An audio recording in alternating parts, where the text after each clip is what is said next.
એ Christmas વાલા ભાઈઓ બહેનોને ઈસુ ખ્રિસ્તના પ્રેમી નામમાં ફરી એકવાર સલામ. Good morning, good afternoon, good evening, જય મસીહી, praise the Lord and hallelujah. પ્રભુની સ્તુતિ કરીએ ફરી આ સમયના માટે. અને આપણી જે સિરીઝ ચાલી રહી છે who we are in Christ Jesus, ઈસુ ખ્રિસ્તમાં આપણે કોણ છે, અને તમે બધા જોઈ રહ્યા છો. અને ગત 3 ભાગ આપણા પૂરા કર્યા, કે પહેલો ભાગ, બીજો ભાગ, ત્રીજો ભાગ, ને હવે આપણે ચોથા ભાગમાં જોઈશું. અને લગભગ 1 થી 5, 5 થી 10 અને 10 થી 15 આપણે જોયું. અને આજે આપણે 16 થી 20 તરફ જોઈશું. અને જો તમારી પાસે બાઇબલ છે તો તમારી પાસે ખુલ્લું રાખજો. અને જો તમને કોઈ પ્રશ્નો બી થાય છે તો જ્યારે તમે આ વિડીયોને જોઈ રહ્યા છો અને સાંભળી રહ્યા છો તો તમે કોમેન્ટ કરી શકો છો, કાં તો પછી મને મેસેજ કરી શકો છો, અને હું તમને એના રિપ્લાય પણ પૂરા પાડીશ. તો આગળ વધતા આપણે ખ્રિસ્તમાં કોણ છે, કારણ કે લોકડાઉનની અંદર એ જાણવું બહુ જરૂરી છે કે who we are in Christ Jesus. કેમ કે ઘણી બધી બાબતો, ઘણા બધા પ્રહારો, ઘણા બધા શૈતાનના બાણ આવશે. પરિસ્થિતિઓ સામે જોઈશું, આંખોથી જોઈશું, નહીં સમજાય, ડરીશું, નિરાશ થઈશું, હતાશ થઈશું. પણ જો ઈસુ ખ્રિસ્ત આપણી સાથે છે તો નો મેટર વોટ, કેટલું પણ મોટું તોફાન કેમ નથી, હી સ્ટીલ ઇન ધ બોટ. એ આપણી હોડીમાં છે, આપણા જીવનમાં છે, અને એ આપણને સંભાળશે. અને કઈ રીતે આપણે રોજ એ જ આનંદનો લાભ લઈ શકીએ છીએ? સૌથી પહેલા ખ્રિસ્તમાં આપણે કોણ છે એને ઓળખવાથી, એને જાણવાથી, એને વારંવાર યાદ દેવડાવવાથી. કોણ મને શું કહે છે એવું નથી, મારી પરિસ્થિતિ હું નથી, આજની ઋતુ નથી, કદાચ મારું બેકગ્રાઉન્ડ નથી, મારું કાર્ય નથી, પણ ખ્રિસ્તમાં જો આપણે છે તો ઈસુ ખ્રિસ્તમાં આપણે કોણ છે એ જાણવા માટે. કેમ કે આપણે એટલા મૂલ્યવાન છે, બાઇબલ કહે છે આપણે એટલા બધા મૂલ્યવાન બનાવે છે. અને જો તમારું મૂલ્ય અને મારું મૂલ્ય અને આપણું મૂલ્ય, માણસનું મૂલ્ય જાણવું હોય તો એક જ જગ્યા છે, વધસ્તંભ. વધસ્તંભ એ માણસના મૂલ્યનું સ્થાન છે. એ ઈશ્વર માણસ બનીને આવ્યો. એવું તે શું હતું આપણા માટે કે આપણા પાપી બધા નર તરફ જઈ રહ્યા, ઘેટા કપાવા જઈ રહ્યા છે, પણ કે દેવનો પ્રેમ, તમારું ને મારું મૂલ્ય દેવના પ્રેમમાં છે.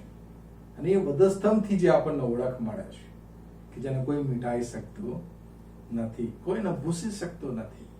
અને આવો આગળ વધતા જઈએ, સિરીઝમાં સમય નથી અને મારે ફાસ્ટ જવું છે. તો આપણે આયા છીએ 15મા નંબરે. આઈ થિંક 15 પૂરા કર્યા, 16મા નંબરે. 16, 17, 18, 19 ને 20. અને 16મો આશીર્વાદ, કાં તો 16મી બાબત જે બને છે, અને એ છે તારણ પામવાના સમય. અને એ છે વી આર સેન્ટિફાઈડ, આપણું પવિત્રીકરણ થાય છે. કઈ રીતે? 1 કોરિન્થી 1લો અધ્યાય 30મી કલમ, ત્યાં લખ્યું છે, પણ દેવની કૃપા જે તમે ઈસુ ખ્રિસ્તમાં છો તે તો દેવ તરફથી આપણે સારું જ્ઞાન, પછી કે છે ન્યાયપણું અને પવિત્રીકરણ તથા ઉદ્ધાર છે. 4 બાબત. અને એમાં બીજી બાબત છે પવિત્રીકરણ. It's a one time process, yet it is a lifetime process. આ બેને સમજવું બહુ જરૂરી છે. આપણું તારણ થયું એટલે આપણે નવો જન્મ પામ્યા, પ્રભુના ઘરમાં જન્મ લીધો એટલે આપણે એક્સેપ્ટ થઈ ગયા છે, આપણને સ્વીકારી લેવામાં આવ્યા છે, આપણને દેવ રાઇટ્સ આપે છે, દત્તક ખરીદી લે છે. પણ હવે જન્મનો હેતુ છે એફએસી 2:10, હવે તમને અલગ ભાગ કરવામાં આવે છે. પણ પહેલા શું કહે છે કે we are sanctified in Christ Jesus. ઈસુ ખ્રિસ્તમાં આપણું પવિત્રીકરણ થાય છે. 1 કોરિન્થી 31 વાંચ્યું, એ જ પ્રમાણે 1 કોરિન્થી 6:11 પણ વાંચ્યું છું. ત્યાં શું લખ્યું છે?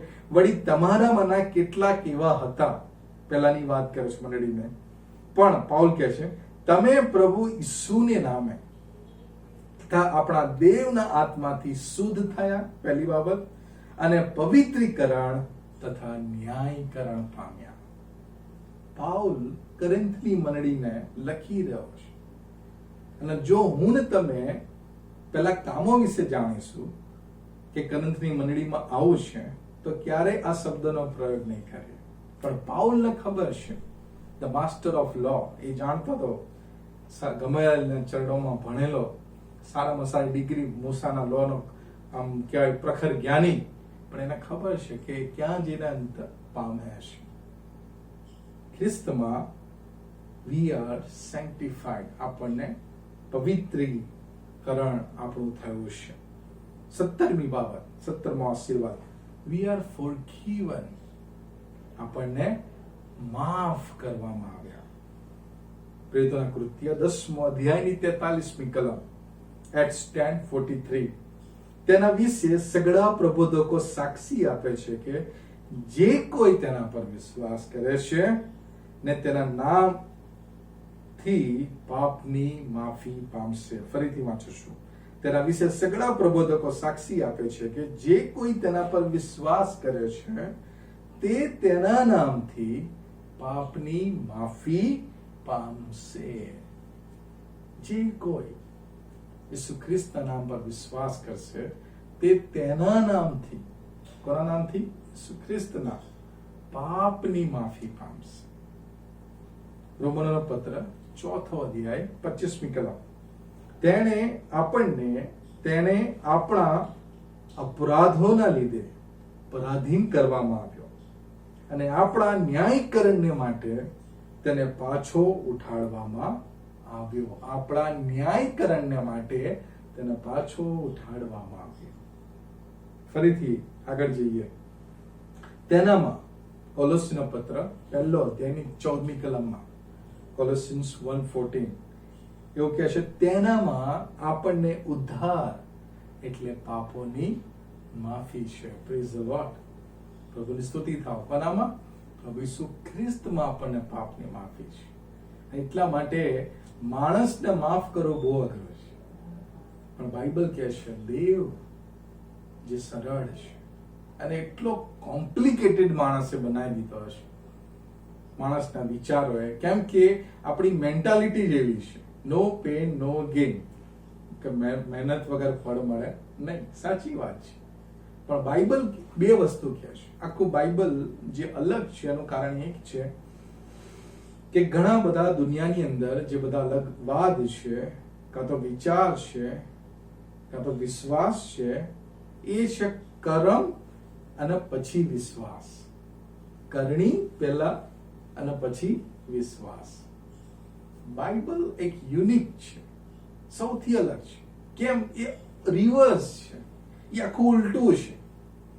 પહેલા કે છે વિશ્વાસ અને પછી તમારું કર્મ. પહેલા શું છે? વિશ્વાસ. જે કોઈ તેની પર વિશ્વાસ કરે તેનો નાશ ન થાય પણ તે અનંત જીવન પામે.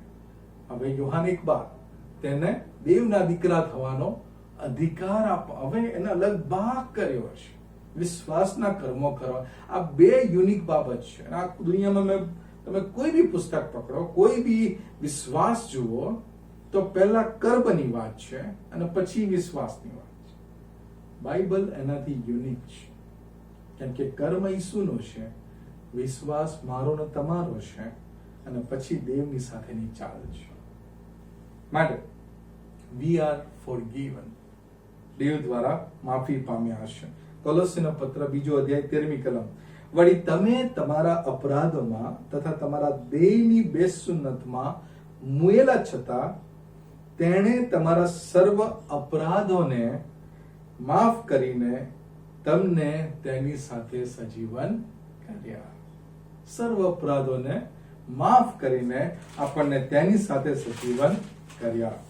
એફેસોના પત્ર 1લો અધ્યાય 7મી કલમ આ પ્રમાણે છે, ને છે કે એનામાં એના લોહી દ્વારા તેની કૃપાની સંપત પ્રમાણે આપણને ઉદ્ધાર એટલે પાપની માફી મળેલી છે. ઉદ્ધાર એટલે પાપની માફી મળેલી છે. એફેસોના પત્ર 4થો અધ્યાય અને તેની 32મી કલમ આ પ્રમાણે છે. એફેસિયન્સ ચેપ્ટર 4:32, પણ તમે એકબીજા પ્રત્યે માયાળુ અને કરુણાળુ થાઓ, જેમ ખ્રિસ્તમાં દેવે પણ તમને માફી બક્ષી. ખ્રિસ્તમાં દેવે પણ જ્યારે પાપરૂપ થયો આપણા માટે અને પાપાર્થા પણ બન્યો, તો દેવ બાપે એ માન્ય કર્યું અને એના લીધે આપણને માફી મળી. બાકી ડાયરેક્ટલી તો કોઈ યોગ્ય નથી, પણ કે ઈસુ ખ્રિસ્તમાં આપણને માફી મળી. પહેલો પિત્તર 2 અધ્યાયની 24મી કલમ. લાકડા પર તેણે પોતાના શરીરમાં આપણા પાપ માથે લીધા. ધ્યાનથી સાંભળજો, આ સંત પિત્તર કહી રહ્યા છે. લાકડા પર એટલે કે વધસ્તંભ પર તેણે પોતાના શરીરમાં આપણા પાપ માથે લીધા, જેથી આપણા પાપો સંબંધી મૃત્યુ પામીને ન્યાયપણા સંબંધી જીવીએ અને તેના ઘાથી આપણને સાજા થયા છે. આપણા માટે, આપણા પાપોના માટે 18મો આશીર્વાદ અથવા 18મી બાબત જે તારણના સમયે બને છે, અને એ છે વી આર ક્વિકન્ડ, મતલબ આપણને સજીવન કરવામાં આવ્યા. એફેસીના પત્ર 2 અધ્યાયની 1લી કલમ. વળી તમે અપરાધોમાં તથા પાપોમાં મોયેલા હતા, ત્યારે તેણે તમને સજીવન કર્યા. કોણે? પ્રભુ ઈસુ ખ્રિસ્તે. કેમ કે આપણા માટે, આપણા અપરાધના માટે તે જડાયો, વધસ્તંભે જડાયો. માટે જ્યારે આપણે અપરાધોમાં પાપોમાં મોયેલા હતા, ત્યારે તેણે તમને સજીવન કર્યા. એનો મતલબ છે કે પહેલા આપણા પાપના દાસત્વમાં હતા, પણ હવે આપણને મુક્ત કરવામાં આવ્યા છે. We have a power to overcome sin. મતલબ કે હવે પસંદગી કરી શકીએ છીએ. પહેલા જ્યાં સુધી એક બાબત બને છે, હું જ્યાં સુધી ઈસુને નહોતો ઓળખતો ત્યાં સુધી કોઈ બી પ્રકારના પાપમાં કહેવાય કે હું એના દાસત્વમાં છું.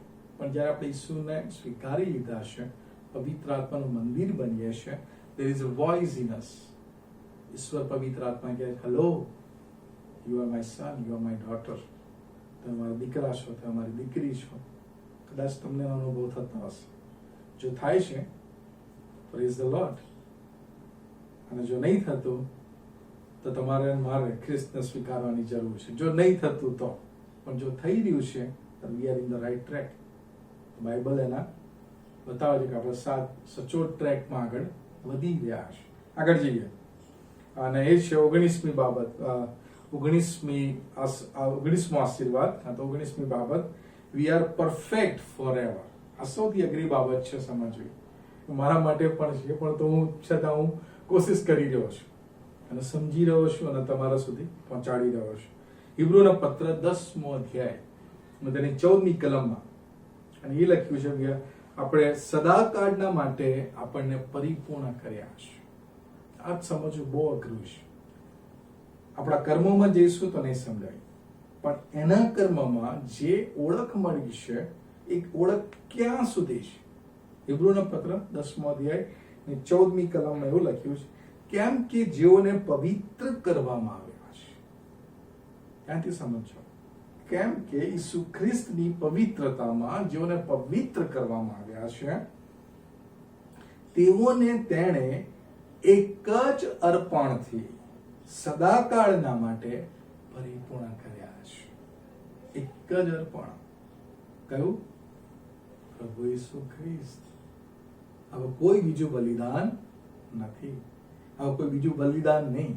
એક જ બલિદાન જે થઈ ગયું 2000 વર્ષ પૂર્વે, સંપૂર્ણ પવિત્ર બલિદાન, દોષ વગરનું. અને એના અર્પણથી, એ જ બલિદાનથી આપણને ઈસુ ખ્રિસ્તમાં પરિપૂર્ણ સદાકાળના માટે, વાંચો તમારું બાઇબલ ખોલીને, જો સમય મળે, જો હોય તો ખોલીને વાંચો, 10મો અધ્યાયની 14મી કલમ, સદાકાળના માટે પરિપૂર્ણ કર્યા છે. અને એટલા માટે 20મો આશીર્વાદ જે આપણને લઈ જાય છે, અને એ છે you are always accepted by God. ખ્રિસ્તમાં આપણને હંમેશા સ્વીકારવામાં આવ્યા છે. એટલે તો આપણે પ્રાર્થના કરીએ છીએ. અને એટલા માટે લખ્યું છે એફએસી 1:6 કે તેની કૃપાની મહિમાની સ્તુતિ થાય. એ કૃપા તેણે પોતાના વહાલા પુત્રમાં આપણને મફત આપી છે.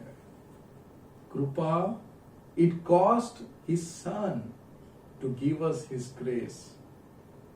એ કૃપા આપણને મફત આપવા માટે એ કૃપાની કિંમત બહુ મોટી હતી. અને શું હતી? તેનો એકનો એક પુત્ર. He gave his life for us so that grace can be available to us. એના દ્વારા એના માં આપણને હંમેશા સ્વીકારવામાં આવ્યા છે. એટલા માટે ઈબ્રુ કહે છે કે ગમે ત્યારે આપણે દોડીને એના સિંહાસને જઈ શકીએ છીએ. We can pray. આપણે એને પુકારી શકીએ છીએ, અબ્બા બાપ તરીકે એને પુકારી શકીએ છીએ. ગમે ત્યાં જગ્યાએ ગમે તે સમયે પ્રાર્થના કરી શકીએ છીએ, કેમ કે આપણને ઈસુ ખ્રિસ્તમાં સ્વીકારવામાં આવ્યા છે. 15, 16, 17, 18, 19, 20 સોરી 16 થી 20 પાંચ આશીર્વાદ. હવે 21, 22, 23, 24, 25 આપણા નેક્સ્ટ વિડીયોમાં. પણ યાદ રાખજો, છેલ્લી બાબત, we are always accepted in the beloved. દેવના વાલા પુત્રમાં આપણને હંમેશા સ્વીકારવામાં આવ્યા છે અને કૃપા મફત છે. એટલે જ એફએસી 2:8 લખ્યું છે કે આ તો દાન છે, કારણ એ તો દાન છે, કરણીથી નહીં, રખેને આપણામાંનો કોઈ અભિમાન કરે. દેવની કૃપા દ્વારા, આપણા વિશ્વાસ દ્વારા, દેવની કૃપાથી આપણું તારણ થયું છે.